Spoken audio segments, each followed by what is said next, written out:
Question 63 says solve the equations and inequalities below. Write your solutions in exact form. To discuss both, and by the way, neither one of these are equations, so they're both inequalities. To discuss this problem, there's two ideas that I kind of want to review first. So actually, let me just do it right here, and then we'll erase this and kind of move on. The first idea is fairly intuitive. You have to see it and kind of get used to thinking about this. But it's this. If you have an inequality, for example, 3 is less than the number 10, and for some reason you have to or you choose to multiply both sides of this inequality by the number -1. I can do that, and when I do that, I get that -3 is on one side. On the other side, I have the number -10. Now, you'll notice I haven't written down the inequality in between them because the context, the meaning has changed, right? It's no longer less than the way this is written, right? 3 is less than 10, but -3, it turns out, is greater than -10. -3 is much further, in fact, it's 7 units to the right of -10, so it's the larger value. So that's one idea. If I have a -1 and I need to multiply both sides of an inequality by a -1, the direction of the inequality must change. The other idea is this. There are certain situations where you end up getting both a plus and a minus. There's two values that satisfy that. Let me show you a simple case, right? For example, if I have the equation x squared equals 25. Now we know, because we've been working with roots, square root, cube root, fifth root, whatever, we know that if I were to take the square root of both sides of this, right, I would get a solution. It would be one way to get a solution. The problem is if I just do that, I miss one of the solutions. So whenever we're taking the square root of both sides, I suggest that first of all you just kind of take the square root of the left-hand side, but enter a +1 and a -1. So notationally, I'm just going to write this as plus or minus x, meaning both positive 1x and negative 1x are there. And then the other side, I'll write the number 5. So, the thing is, in order to get rid of that x squared, right, the trade-off is now it's no longer x squared, but I have to consider two things. And the reason is this, right? If, for example, if x were 5, obviously if I take 5 and I square that, right, 5 to the second power is 25. So that is a solution. But also it's the case that if I had a negative, for example, a negative, and I might write it like this, -1 times x is 5, right? I'll write this as a +1 times x equals 5. In that case, then I would get that x is -5. And it turns out that if you take the number -5 in all of its negative glory, right, -5, and you raise that to the second power, that means -5 times itself, -5 times -5, and you get a +25 there. So you can see, not a +25 squared, you get a +5 squared, which is 25. You get +25.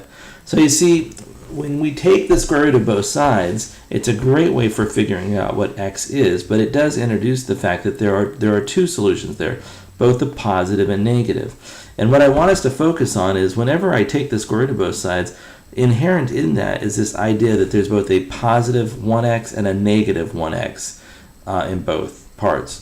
The other place where this happens is with the absolute value, right? If I say the absolute value of x is equal to the number 3, sure, I could just drop the absolute value symbol and say x is 3, and that would be one of my solutions.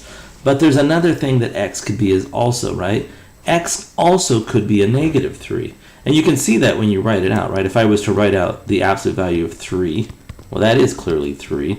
But also the absolute value of -3 is also the number 3, right? Because that's what the absolute value does, is it tells us how far something is from 0.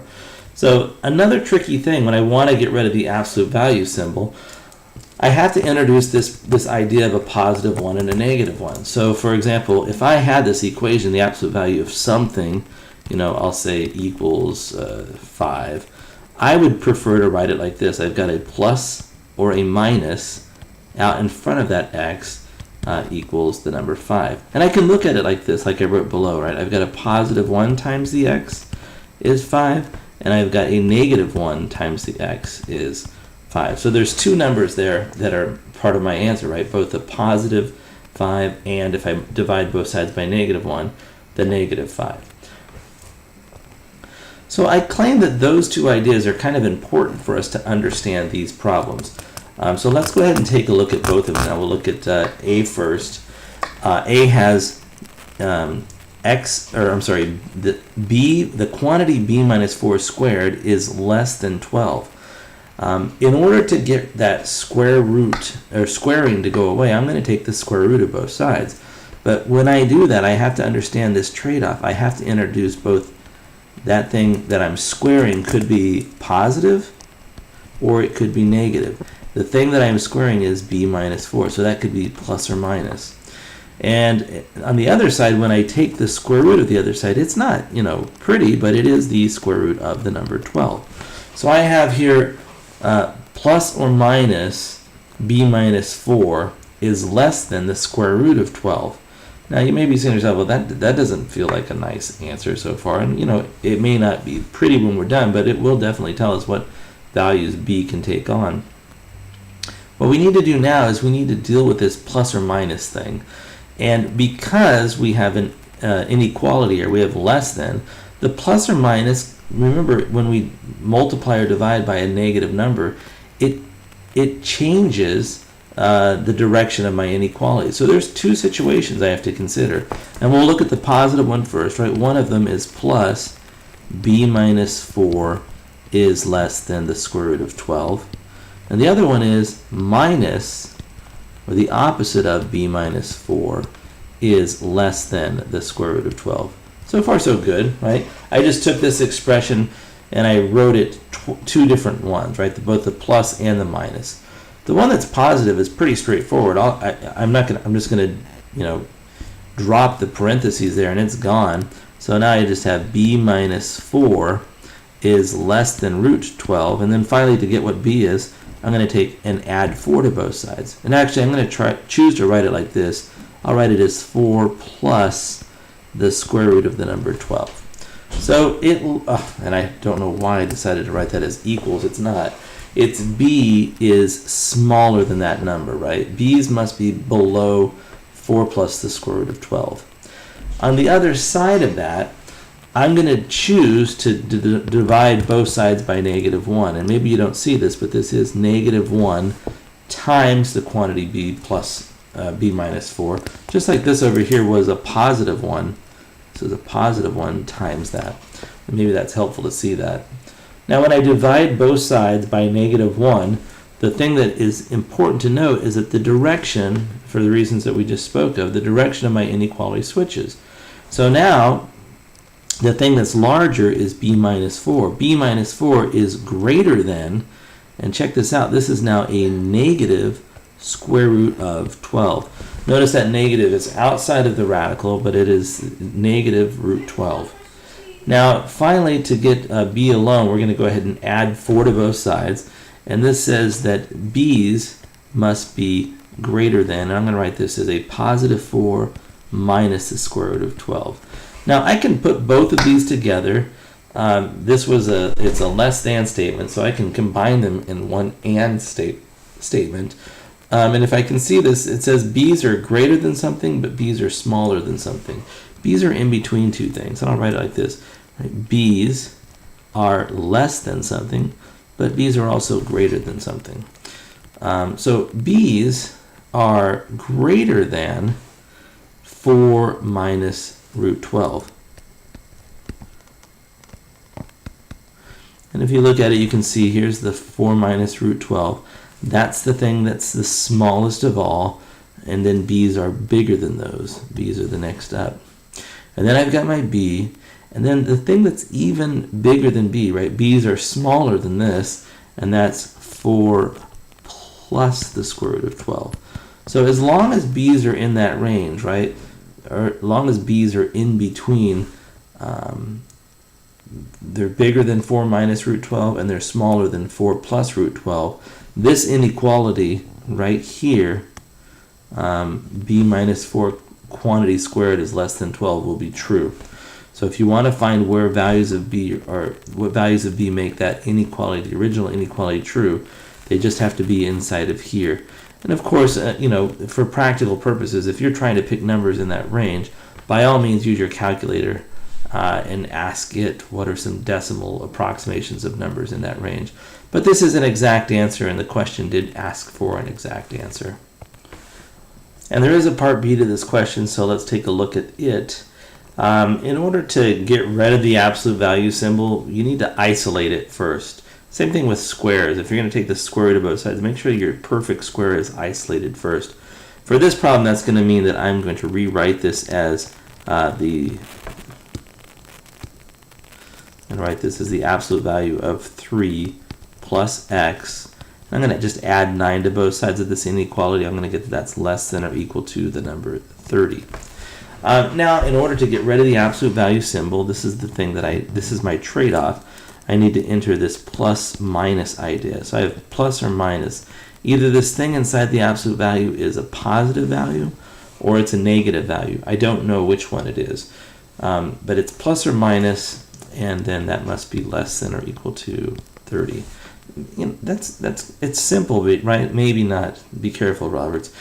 To me, it seems kind of simple because I know what the absolute value symbol does. It kind of strips away the negative sign. So if it's negative, it just becomes positive. Well, the absolute value of something is, it is how far it is away from 0. And this thing, 3x or 3 plus x, is either a positive value. It's either on the right-hand side of 0 or it's on the left-hand side of 0. I don't know which way, so I'm considering both cases. Now, I'm going to write this now as two separate inequalities. One of them is going to be plus, and I'll use the 1 this time, plus 1 times 3 plus x, and that's going to be less than or equal to 30. And the other one, and it will be an and, the other one is that it is negative 1 times 3 plus x, and that has to be less than or equal to 30. So on the first one, the left inequality here, the positive one's not doing anything, so I can just drop that. This becomes 3 plus x is less than or equal to 30. And if I subtract 3 from both sides, I see that x must be smaller than, possibly equal to, 27. So that looks like my upper bound is 27. Now let's look at the other side.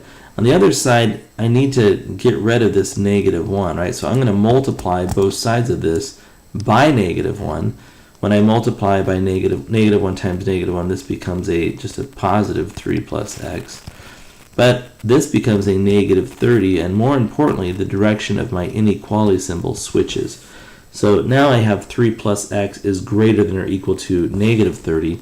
Therefore, x's must be greater than or equal to, let's say I need to subtract 3 from both sides, negative 33. So that is definitely my lower bound. So what this is saying here, way over here is the number negative 33, and way up here I've got the numbers 27. And I'm saying that x's must live in between those. X's have to be smaller than, less than, or equal to 27. That's this inequality, and it's reflected right, I'm sorry. And also x's must be greater than or equal to negative 33. And that's this value here, and that's reflected in this part of the inequality. So we can see both parts of the inequality show up here quite nicely. And we have a range of values. As long as x lives in between those two numbers, and possibly at either one of the extremes, it could either be 27 or negative 3. As long as it's in there, this statement will always be true.